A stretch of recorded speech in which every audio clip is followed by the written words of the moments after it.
जय हिंद।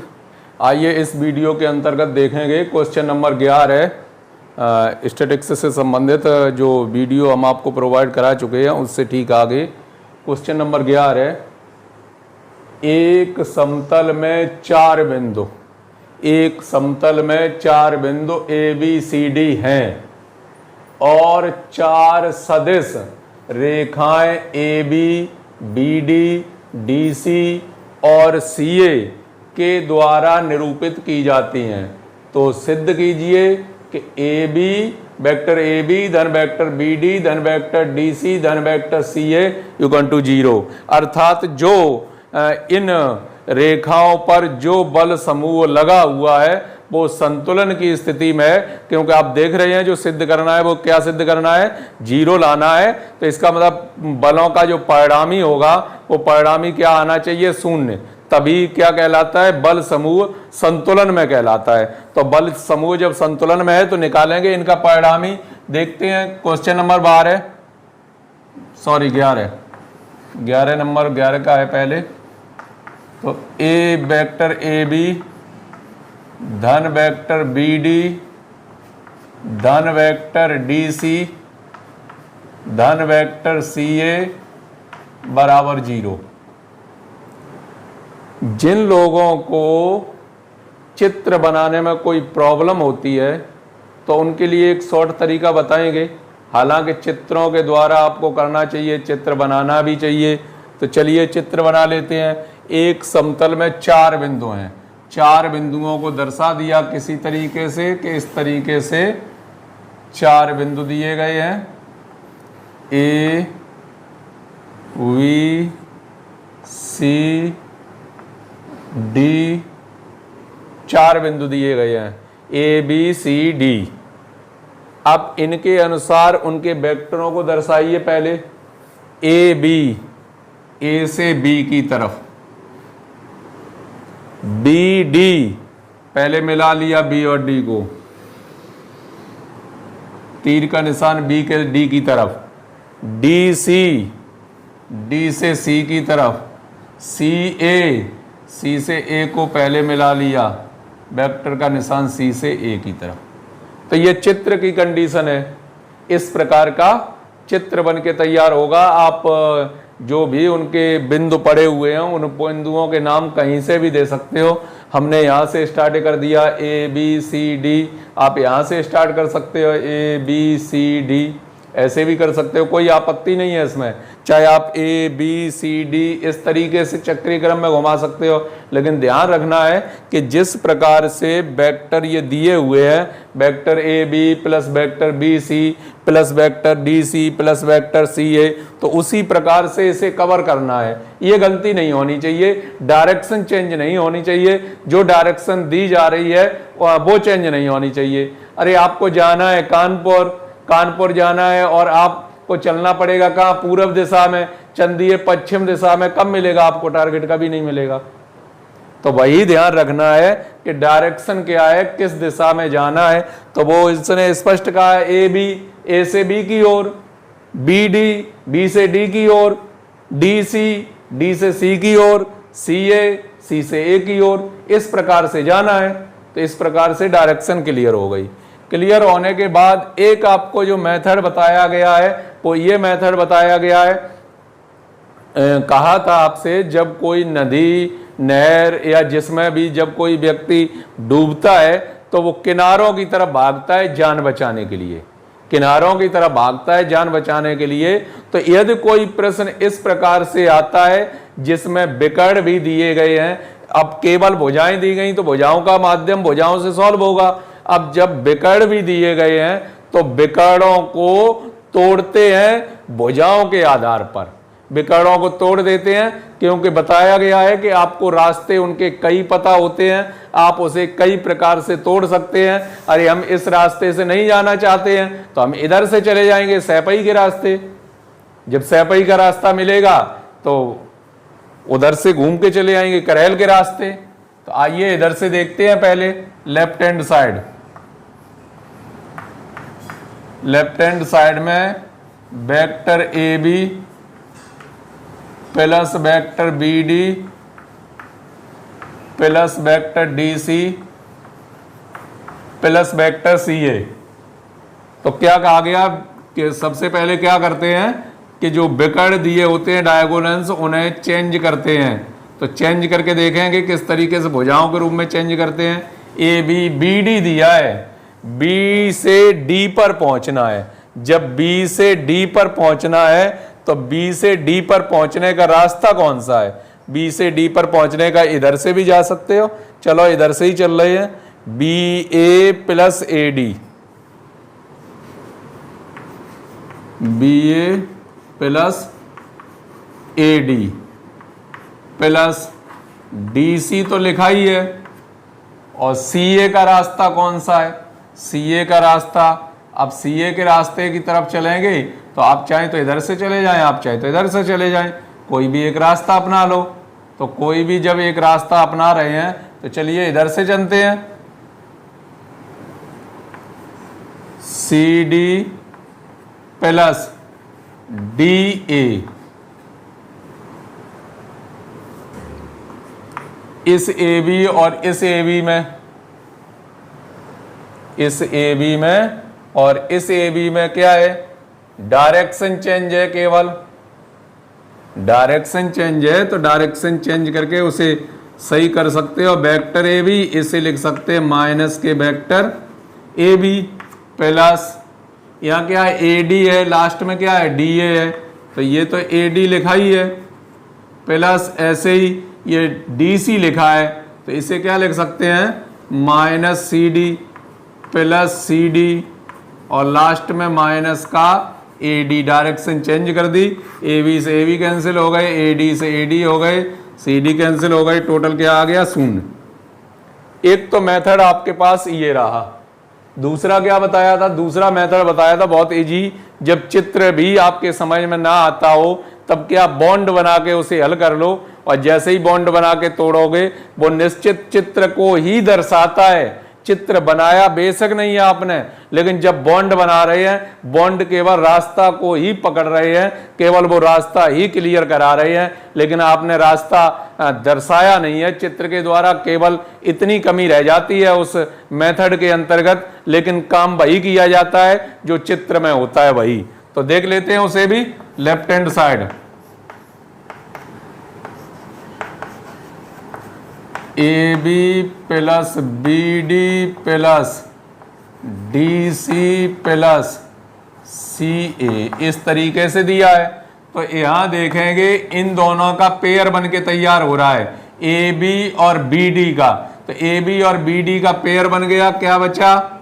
ए डी बचा, A D plus D C और सी ए, सी से अंत है, सी से शुरुआत है, यहां भी पेयर बन गया। तो बचा गया डी ए, और इनकी आपस में डायरेक्शन चेंज कर दी, A D minus A D, और ये आपस में कैंसिल हो गए। आंसर क्या आ गया? 0। तो यहाँ चित्र को आपने देखा भी नहीं, यहाँ तो चित्र के अनुसार तोड़ने की कोशिश कर रहे थे, यहाँ चित्र को बिल्कुल नजरअंदाज कर दिया और केवल देखा कि क्या हो सकता है बॉन्ड के सहायता से इसका पेयर किसके साथ बन सकता है। अगर पेयर भली भांति बन सकता है तो निश्चित रूप से उसका आंसर भी प्राप्त हो सकता है। आइए देख लें अगला क्वेश्चन, इससे पहले मिटा देते हैं।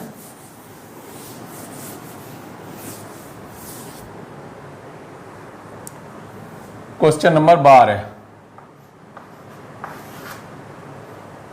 ए बी सी डी एक समांतर चतुर्भुज है। ई और एफ क्रमशः ए डी तथा सी डी के मध्य बिंदु हैं। बी ई और बी एफ को बी ए तथा बी सी के पदों में व्यक्त कीजिए। तो ए बी सी डी एक समांतर चतुर्भुज है। तो समांतर चतुर्भुज का चित्र बना लिया। कैसे नाम दिया गया है? A B C D. A B C D एक समांतर चतुर्भुज है। ई और एफ क्रमशः ए डी और सी डी के मध्य बिंदु हैं। ये क्या आया? ई बिंदु, और ये क्या आया? एफ बिंदु। मध्य बिंदु है। मध्य बिंदु है जब, तो क्या कहा है? बी ई और B F, B E, B से ई को मिला दिया, बी एफ, बी से एफ को मिला दिया, बी ई और बी एफ के मान बी ए तथा बी सी के पदों में व्यक्त कीजिए। इस प्रकार से दिया गया है। तो यहां पर जो भाषा में स्पष्ट है वो तो क्लियर ही है कि ई और एफ लिखना चाहो तो लिख भी सकते हो, ई कॉमा एफ क्रमशः, ई और एफ क्रमशः ए डी तथा सी डी के मध्य बिंदु हैं।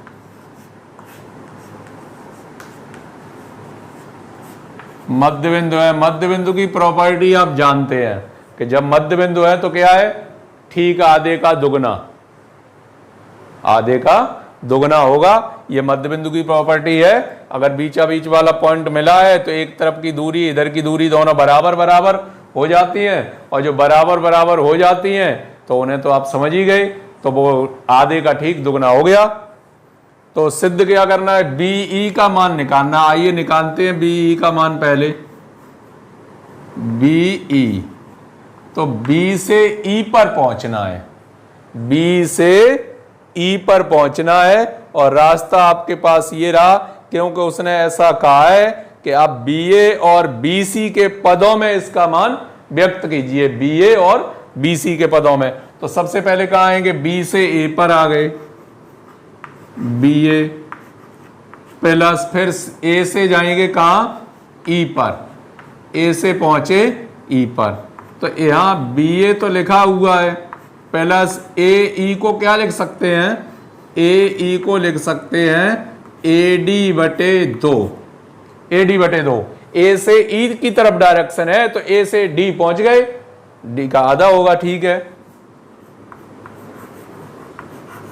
बी ए प्लस, अब यहां पर देख लें जो ए डी का मान है वो किसके बराबर है, बी सी के बराबर है। अब बी सी के बराबर क्यों है, चूंकि ये समांतर चतुर्भुज है, समांतर चतुर्भुज है तो इसे नोट कर सकते हैं, कितना हो गया, बी ए धन हाफ बी सी, आंसर। एक और मान चाहिए,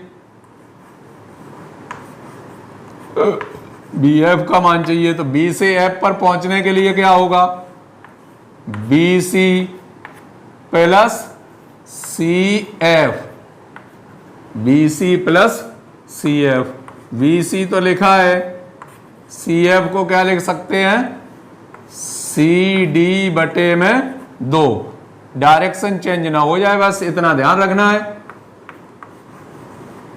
बी सी और जो बी सी, जो सी डी का मान होगा वो सी डी का मान किसके बराबर होगा, बी ए के बराबर। क्यों, ये क्या है, समांतर चतुर्भुज है तो आमने सामने की भुजाएं कैसी होती हैं, समान भी होती हैं, परिमाण में भी समान होती हैं, और उनकी दिशाएं भी एक ही होती हैं, एक ही जैसी।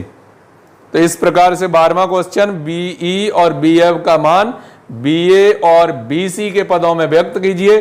तो जो आंसर प्राप्त हुआ उसमें क्या है, B A plus half B C plus half B A. Next question देखेंगे।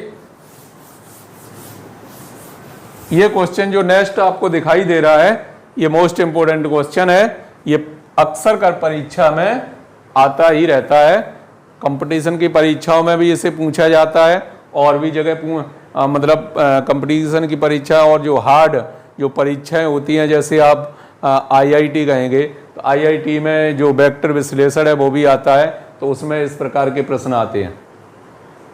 यदि डी और ई एक त्रिभुज ए बी सी की भुजाओं ए बी और ए सी के मध्य बिंदु है तो सिद्ध कीजिए। यह सिद्ध करना है, एक त्रिभुज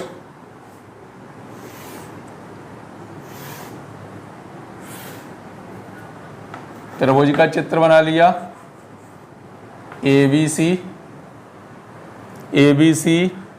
और बी सी के मध्य बिंदु हैं, ये मध्य बिंदु है क्या, डी, और ये मध्य बिंदु क्या है, ई। ये मध्य बिंदु है,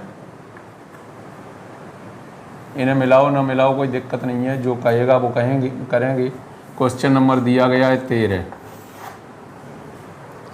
बी ई, बी से ई को मिलाना है, B E plus D C, D से सी को मिलाना है, बी ई तो तीर का निशान बी से ई की तरफ, डी सी डी, डी से सी की तरफ। मान ज्ञात कीजिए किसके पदों में, 3/2 बी सी के पदों में, बी सी के पदों में इसका मान। तो ये भी सिद्ध करने वाला है, आप जानते हैं, B E plus D C बराबर 3/2 B C. Left hand side B E plus D C, B E का मान जो बी से ई पर पहुंचना है, बी से ई पर पहुंचना है। हालांकि रास्ता तो इधर से भी है और रास्ता इधर से भी है, लेकिन आपसे कहा गया है स्टार्टिंग में ही उस रास्ते को अपनाते हैं जो रास्ता जानकारी वाला है, जहां हमें जाना है, जिस रास्ते पर जानकारी का कैंडिडेट है। अगर हमें प्यास लगेगी तो पानी कोई दे देगा, भूख लगेगी तो खाना कोई दे देगा, जब जानकारी वाले रास्ते से जाते हैं। जब आप जानकारी वाले घर पर जाते हैं तो इसी चीज़ को ध्यान में रखते हुए, व्यवहारिकता को ध्यान में रखते हुए, हर कोई कहाँ जानकारी वाले रास्ते पर जाना चाहता है। अननोन रास्ते पर कौन जाएगा, जंगल के रास्ते कौन जाएगा, जंगल के रास्ते जाएगा पता नहीं शेर मिल जाए, भालू मिल जाए, कौन मिल जाए, तो जानकारी वाला रास्ता पकड़ते हैं। तो जानकारी वाला रास्ता क्या है, बी से ई पर पहुंचना है, टारगेट हमें पता है, बीसी के रास्ते से जाना है, आंसर हमें बीसी के पदों में चाहिए। तो बी ई का जो मान निकालेंगे तो बी ई को तोड़ दिया 2 भागों में और उस भाग को क्या कहा, बी सी प्लस सी ई। डी सी लिखा है, डी से पहुंचना है सी पर, डी से सी पर पहुंचना है, जानकारी वाले रास्ते से जाएंगे। जानकारी वाला रास्ता कौन सा है, D B plus B C. B C और बी सी तो हो गए 2BC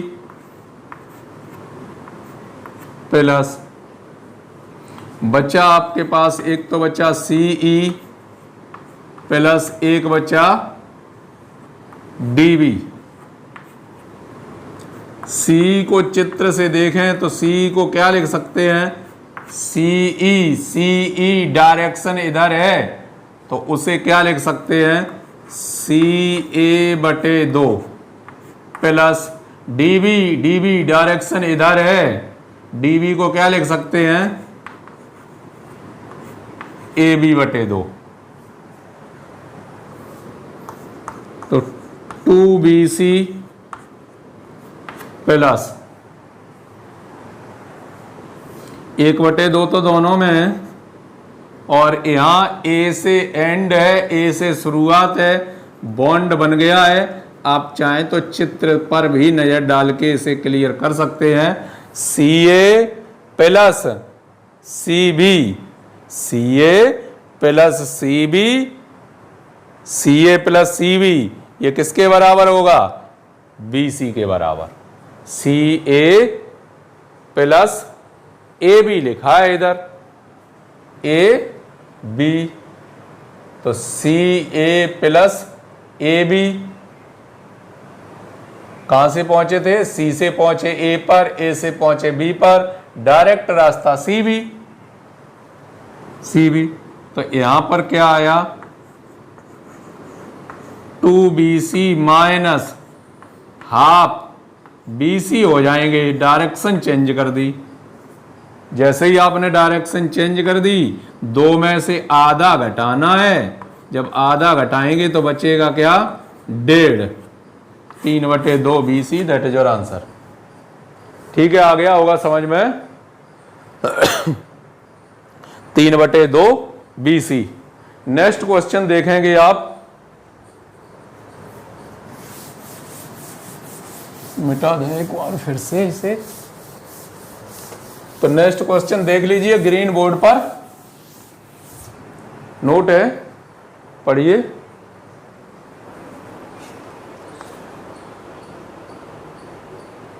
लिखा है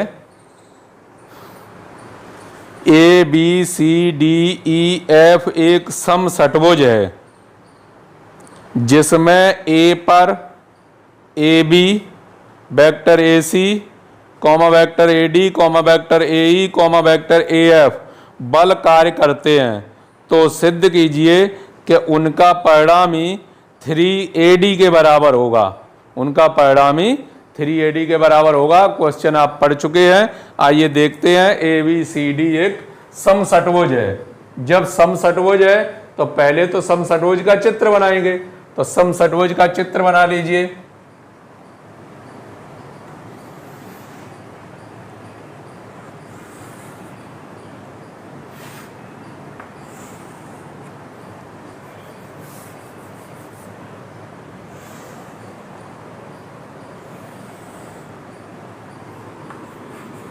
A B C D E F, ABCDEF एक समषट्भुज है। समषट्भुज का मतलब उसकी जो भुजाएं हैं वो आपस में कैसी हैं, बराबर हैं। अगर डायरेक्शन के तौर पर देखा जाए तो अगर इसकी दिशा भी उधर को है और इसकी भी दिशा उधर को है तो ये और ये कैसे हैं, समान वेक्टर हो जाएंगे दोनों। ऐसे ही ये और ये समान वेक्टर हो जाएंगे, ऐसे ही ये और ये कैसे समान वेक्टर का काम करेंगे, एक दूसरे से आपस में चेंज कर सकते हैं। अगर डायरेक्शन चेंज है तो उसे बदल सकते हैं, ऐसा कर सकते हैं। तो ABCD एक समांतर चतुर्भुज है। उस पर भी लिखा है कि ए पर लगे हुए हैं बल। कौन कौन से लगे हैं, AB वेक्टर का निशान A से B की तरफ। फिर क्या लिखा है, AC, तो A से C को मिलाया, वेक्टर का निशान A से C की तरफ। AD, A से D को मिलाया, वेक्टर का निशान A से D की तरफ। AE, A से E को मिला दिया, और AF। इस तरीके से बिंदु A पर ये बल कार्यरत हैं, बिंदु A पर ये सभी बल कार्यरत हैं। सिद्ध कीजिए कि उनका जो परिणामी है, इन सभी का परिणामी 3AD के बराबर होगा। इन सभी का जो परिणामी है वो 3AD के बराबर होगा। देखते हैं, तो यहां से देखते हैं, सिद्ध करना है।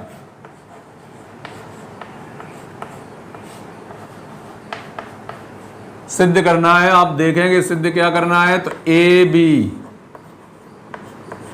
Plus AC plus AD plus AE plus AF और बराबर 3AD, ये सिद्ध करके लाना है।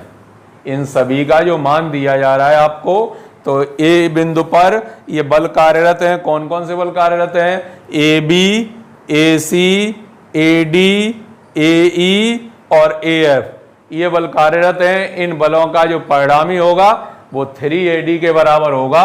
ये सिद्ध करना है। तो सिद्ध करना है, आइए देख लेते हैं किस तरीके से होगा। Left hand side, AB plus AC plus AD plus AE plus AF दिया हुआ है। अब ये दिया हुआ है, जो सिद्ध करना है वो कौन सा रास्ता है, AD वाला है। तो आप जानकारी वाला रास्ता पकड़ेंगे, जो राइट हैंड साइड में पहले से जो ज्ञात है उस रास्ते पर जाएंगे। तो आइए देखते हैं उस रास्ते के हिसाब से कि कैसे पहुंच सकते हैं AD के रास्ते। और जब AD उसमें एक दिया ही हुआ है, आप जानते हैं जो सिद्ध करना है वो क्या सिद्ध करना है, 3AD। जब 3AD सिद्ध करना है तो AD वाले को हम चेंज नहीं करेंगे। क्यों नहीं करेंगे, AD के रूप में तो हमें आंसर ही चाहिए। जब AD के रूप में आंसर चाहिए तो आइए देखते हैं AB को तो AB रहने दिया, प्लस AC लिखा है, जो ए सी लिखा है और इस ए सी को क्या कर सकते हैं आप, ए से सी पर पहुंचना है। जब ए से सी पर पहुंचना है तो ए से सी पर पहुंचने के रास्ते तो अनेक हैं। क्यों रास्ते अनेक हैं? हम इधर से जाएंगे तब भी इधर पहुंच जाएंगे, हम यहाँ से जाएंगे तब इधर पहुंच जाएंगे, हम यहाँ से जाएंगे यहाँ जाएंगे तब यहाँ पहुंच जाएंगे, हम इधर जाएंगे इधर जाएंगे इधर जाएंगे इधर जाएंगे तब भी पहुंच जाएंगे। लेकिन हम जानकारी वाले रास्ते से जाएंगे। तो जो जानकारी वाला रास्ता है वो कौन सा है? एडी वाला रास्ता है, वो जानकारी वाला रास्ता है, उसके अनुसार हमें मान लाना है। तो हम एडी के रास्ते से जाएंगे और एसी की जगह लिख सकते हैं, क्या लिख सकते हैं? A D plus DC.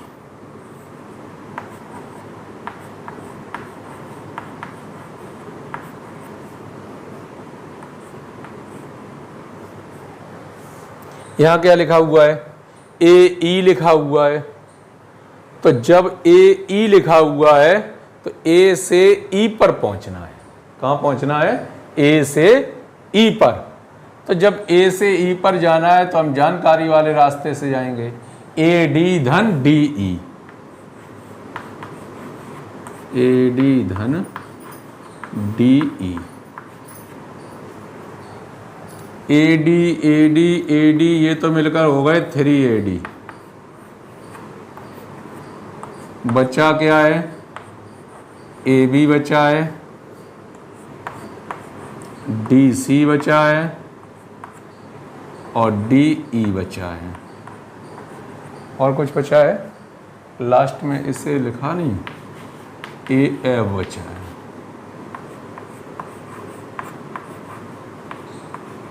ये बचे हुए हैं।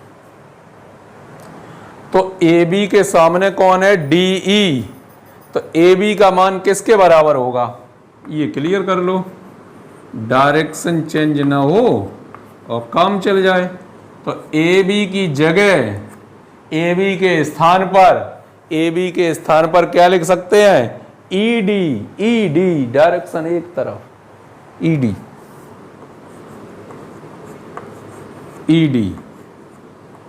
प्लस DC लिखा है। चलिए DC को क्या लिख सकते हैं? DC ऊपर से नीचे DC, इसे लिख सकते हैं FA plus DE plus AF। जो सेम डायरेक्शन हो उन्हें चेंज कर दो और चेंज करके मान प्राप्त कर सकते हैं। तो 3AD तो लिखा ही है,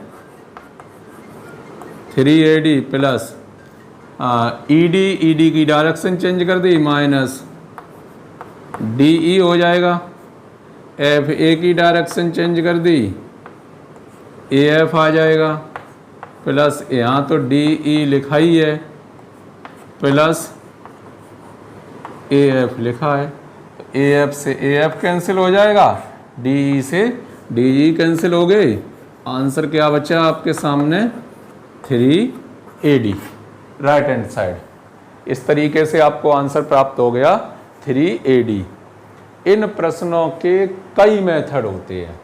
हमने आपसे कई बार कहा है इन प्रश्नों के कई तरीके होते हैं। आप किसी भी तरीके से इसके आंसर तक पहुंच सकते हैं। उस आंसर तक पहुंचने के लिए एक तो हमने आपसे ये कहा था कि इनके विकर्णों को तोड़ दो। तो विकर्ण इसे तोड़ दिया AC को और AE को तोड़ दिया। AD को इसलिए नहीं तोड़ा कि उसे AD के रूप में जवाब चाहिए, AD के रूप में आंसर चाहिए। तो तोड़े तो विकर्ण ही गए हैं, विकर्ण तोड़े गए हैं। और इन बातों का थोड़ा बहुत ध्यान रखा गया है कि जिस रास्ते से जाएं, जिस रास्ते से गुजरें, वो रास्ता कौन सा AD वाला हो तो ज़्यादा बेटर है। AD वाले रास्ते से जब हम जाएंगे तो AD वाला AD के रूप में जवाब ही चाहिए, अन्यथा इसे आप चाहें तो आप 10 तरीके से सॉल्व कर सकते हैं। जैसे चाहे इधर उधर रास्ता जाओ, लेकिन डायरेक्शन मत भटक जाओ। परिणाम लिखा, लेकिन जो डायरेक्शन, जो दिशा, अगर दिशा गलत हो गई तो उसी शर्त पर ही प्रश्न गलत होगा। अन्यथा प्रश्न गलत होने का कोई चांस नहीं है। केवल डायरेक्शन ना बदल जाए किसी तरीके से। आप जाते हैं तो डायरेक्शन सही रहनी चाहिए। और आपके इस तरीके से कितने क्वेश्चन, 13 क्वेश्चन, हाँ 14 क्वेश्चन हो चुके हैं। अगले क्वेश्चन के लिए हम आपसे फिर अगले वीडियो में मिलेंगे। तब तक के लिए जय हिंद।